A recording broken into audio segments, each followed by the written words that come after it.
పాలక్ పన్నీర్ కోసం వాటర్ వేసి వాటర్ వేడెక్కిన తర్వాత క్లీన్ చేసి పెట్టుకున్న 4 కట్టలు పాలక్ వేసి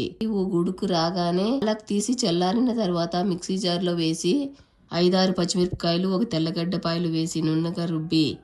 తిరగబాత కోసం బాండ్లీ పెట్టి కొద్దిగా ఆయిల్ బట్టర్ వేసి వేడెక్కిన తర్వాత జీలకర్ర 2 స్పూన్లు సన్నగా కట్ చేసుకున్న ఆనియన్ 3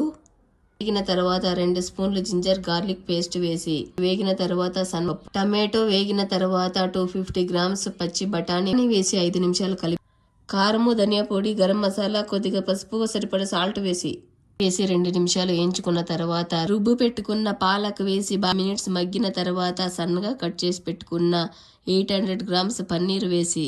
250 ml ఫ్రెష్ క్రీమ్ వేసి కలిపి